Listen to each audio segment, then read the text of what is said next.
She walked straight to the edge of the cliff, hopped over the jagged rocks, and peered 200 feet down into the ravine.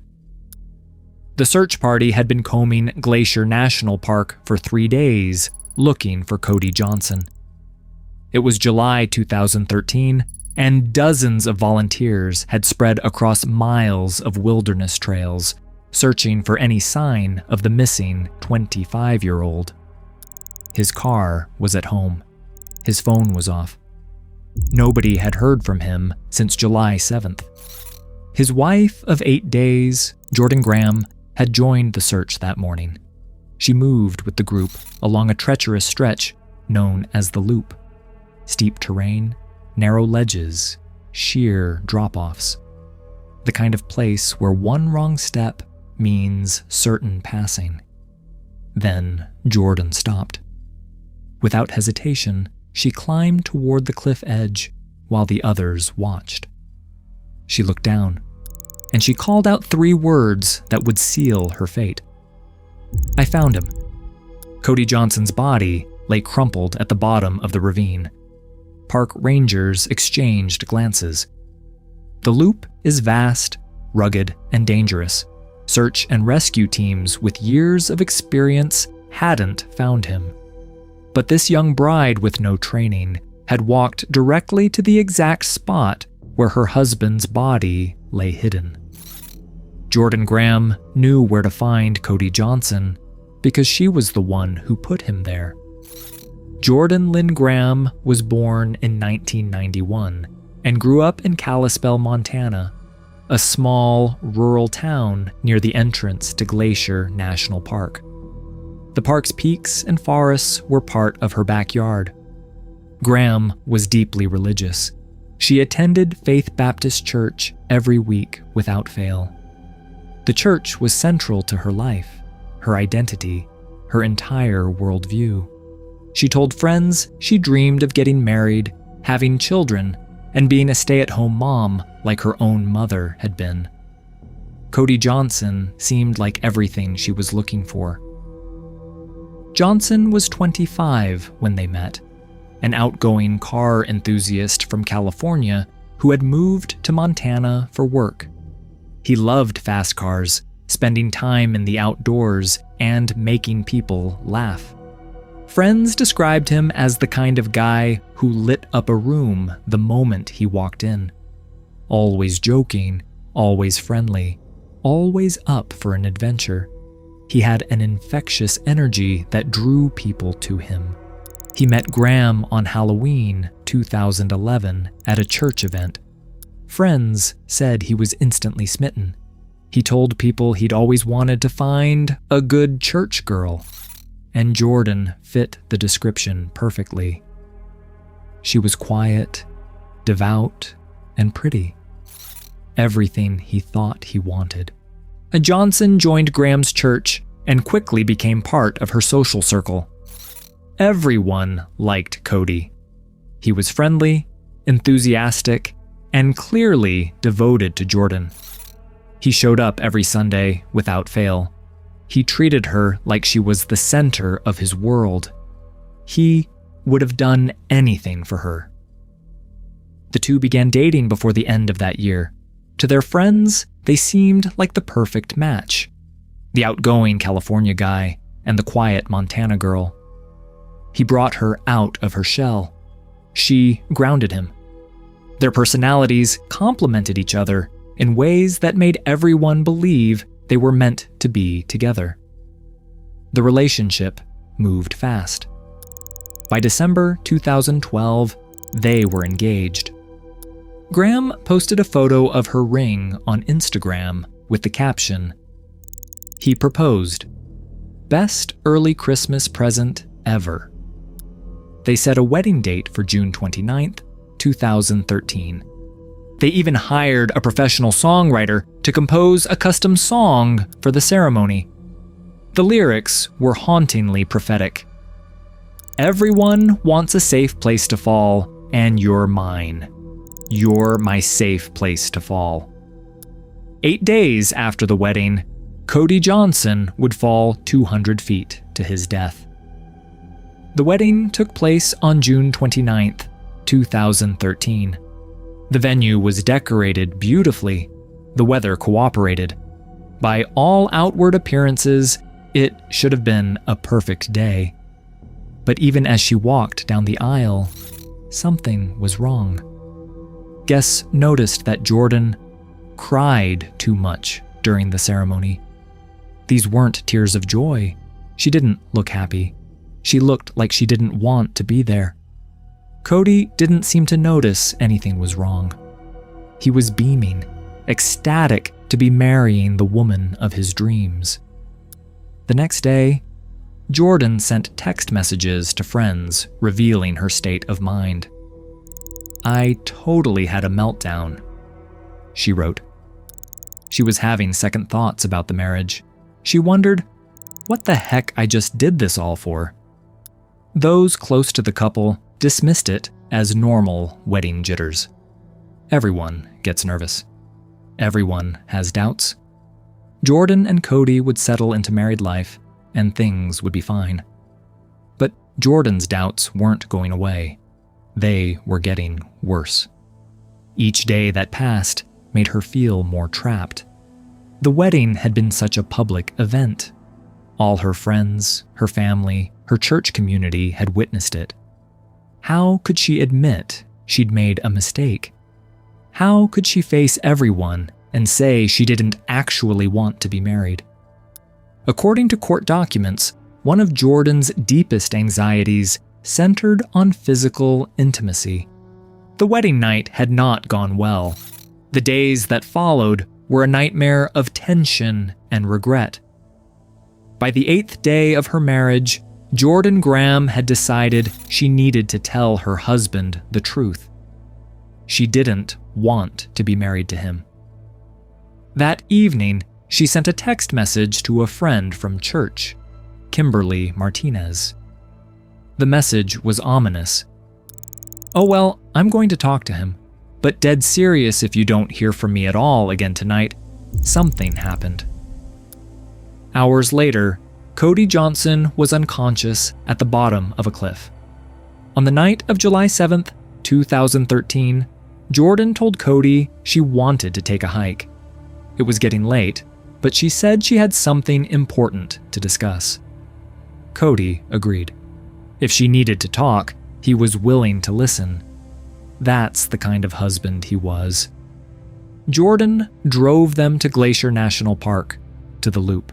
Now, it was a popular scenic spot during the day, but dangerous terrain, especially in fading light. The trail led to steep cliffs overlooking a deep ravine. According to Jordan's eventual confession, she and Cody climbed down below the established trail to a narrow ledge.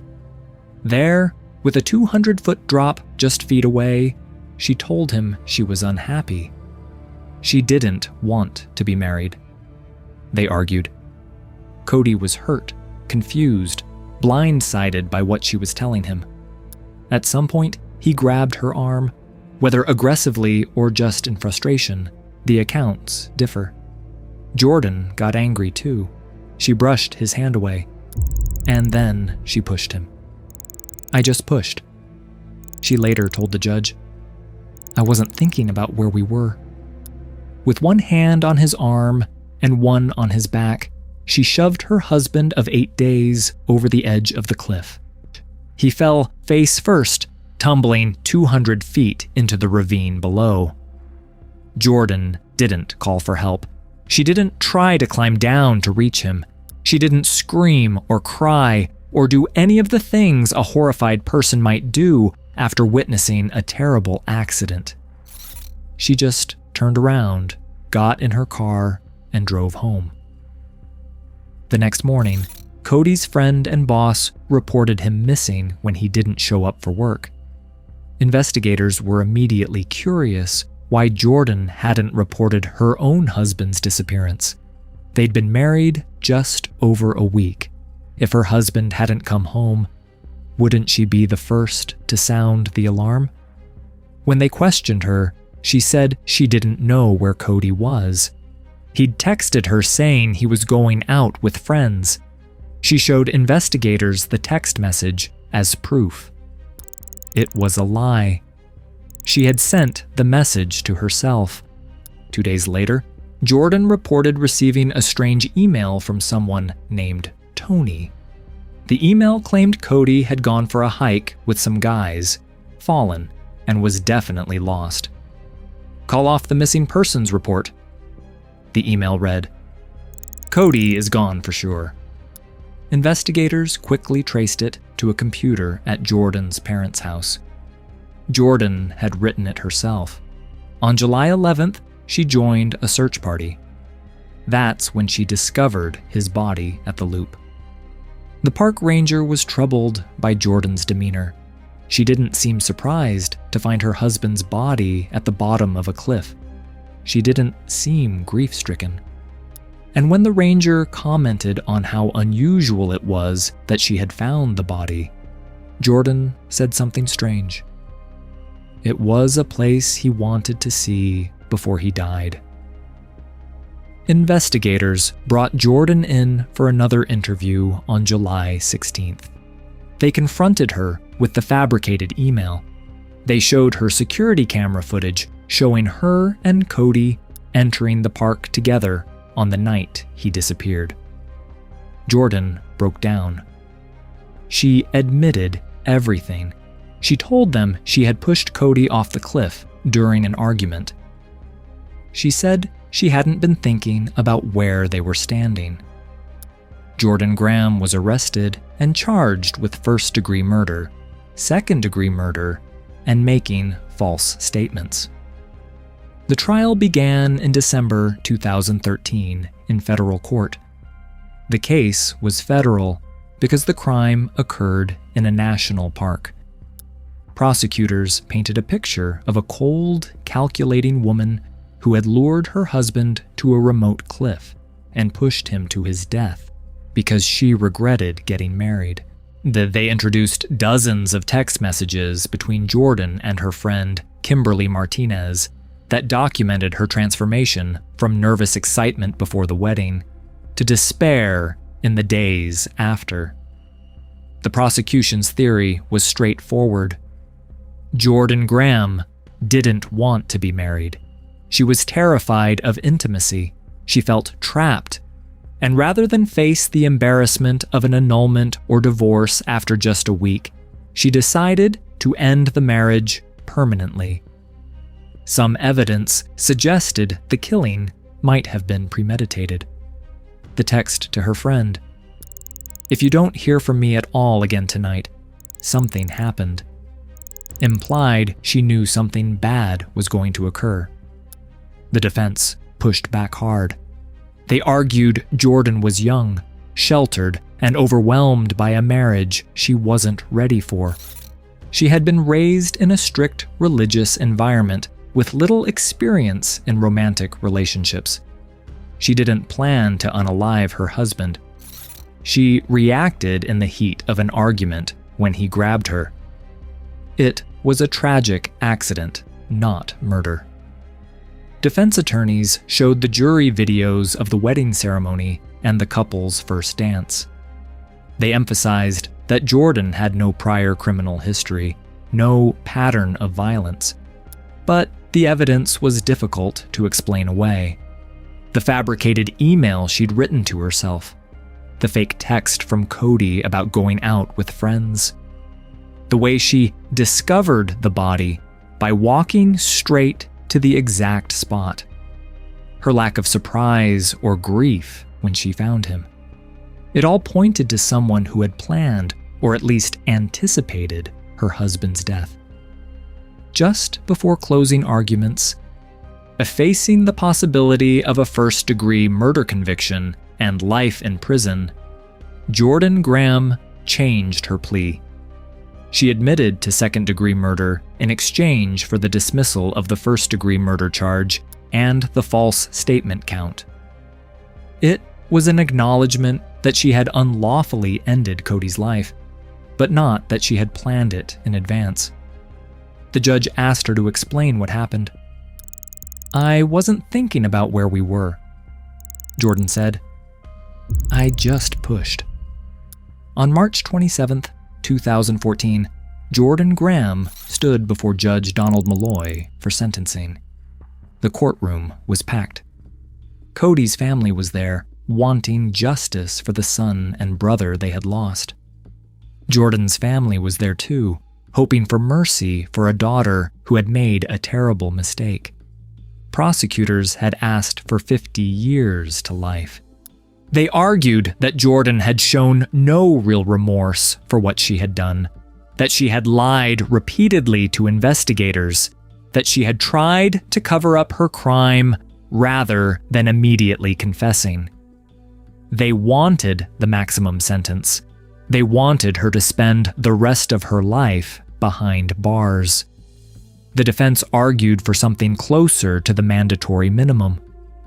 Jordan was young. She had no prior criminal record. She had eventually pled guilty rather than forcing a full trial. She deserved a chance at life after prison. The judge settled on 30 years in federal prison, a sentence that acknowledged the severity of ending a human life, while also recognizing Jordan's age and her guilty plea. "You have taken the life of another person," Judge Malloy told her. "There are no winners here." He was right. A young man was gone.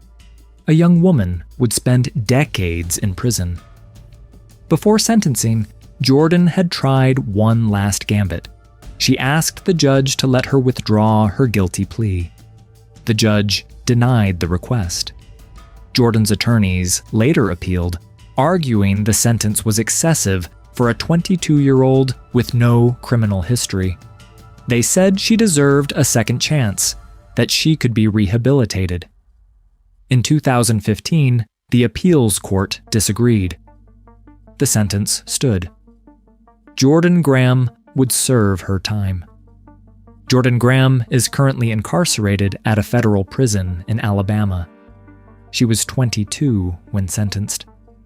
With good behavior, she might be released in her late 40s or early 50s, still young enough to have a life afterward, but decades older than the sheltered young woman who walked down the aisle in June 2013.